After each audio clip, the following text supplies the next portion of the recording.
Oi, meus amores do quinto ano, tudo bem com vocês? Essa é a nossa primeira aula de História, então vamos recapitular todos os conteúdos trabalhados anteriormente. Vocês lembram que nas aulas passadas, em sala de aula, nós falamos que o Brasil, no século XIX, era governado por um imperador, o Dom Pedro II. Ele representava a monarquia. Nesse período, no finalzinho do século XIX, aconteceu também a abolição da escravidão. Isso deixou algumas pessoas felizes e outras descontentes, principalmente os produtores de café, que usavam os negros como escravos. Nesse período também, nós trabalhamos sobre como a vida mudou naquela época, pois as pessoas começaram a sair do campo para viver nas cidades, pois lá a modernidade estava chegando, ruas pavimentadas, bondes nas ruas, e tudo isso dava mais conforto para a população. Por esse motivo, muitas pessoas se mudaram. Também tem a questão de que na cidade havia uma grande oferta de emprego e isso atraía muitas pessoas. Com a abolição da escravidão, surgiu uma nova forma de trabalho, o trabalho assalariado. Agora, as pessoas precisariam contratar outras e pagá-las por seus serviços. Não era mais possível escravizar alguém. Todo esse contexto gerou insatisfação de alguns grupos. Algumas pessoas não concordavam com o sistema político que regia naquele momento e também não concordavam com a abolição da escravidão. Eu vou falar um pouquinho sobre a insatisfação de alguns grupos. Primeiramente, vamos falar sobre os militares. Eles não estavam satisfeitos, queriam mais reconhecimento pelos serviços prestados. Também reclamavam de seus salários e não gostavam de como a monarquia fazia o seu governo, pois eles queriam mais participação, queriam alguém que representasse suas necessidades. Outra coisa que deixava esses militares insatisfeitos é uma questão política. Os militares de alta patente foram substituídos por advogados lá no Senado, e isso fez com que houvesse vários conflitos.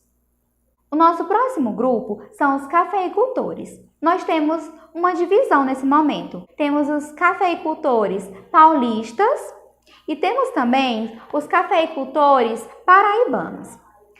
Os paulistas, eles eram a favor da abolição. Eles concordavam que não deveriam escravizar ninguém. Porém, estavam insatisfeitos com o governo, clamavam por um novo sistema político. Já os produtores de café paraibanos não eram a favor da abolição da escravidão. Eles estavam muito descontentes. Afinal, os escravos eram uma grande fonte de renda e agora eles precisariam assalariar seus funcionários. Eles também estavam muito insatisfeitos porque queria que o governo indenizasse suas perdas. Como eles perderam seus escravos, eles queriam receber um dinheiro para suprir sua necessidade. Também estavam insatisfeitos porque ninguém no poder representava seus interesses. Eles desejavam que os cidadãos tivessem mais representatividade. O próximo grupo é a classe média urbana, composta por pessoas com maiores condições financeiras. Esse grupo era formado por pessoas intelectuais e eles conheciam algumas informações de governos de vários lugares do mundo e viam que lá as coisas eram diferentes, porque no Brasil, com a monarquia, o poder era todo concentrado no imperador. As pessoas não podiam escolher nada. E aí, eles decidiram que o sistema político deveria mudar. Queriam adotar a república, um sistema republicano. E por isso faziam reuniões para falar sobre esse assunto. Outro grupo que se incomodava bastante com o governo daquela época eram os trabalhadores urbanos, como por exemplo, construtores, carregadores, vendedores, entre outros prestadores de serviços.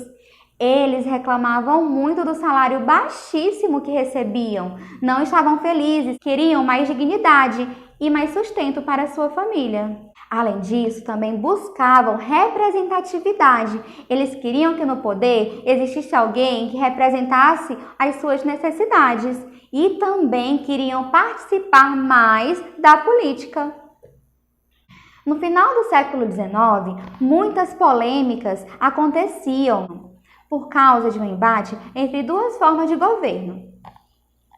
O governo que regia naquela época, que era a monarquia, e o governo republicano. Na monarquia, quem governa é o imperador. Ele é escolhido de maneira hereditária, por família. Não pode ser escolhido por meio de voto.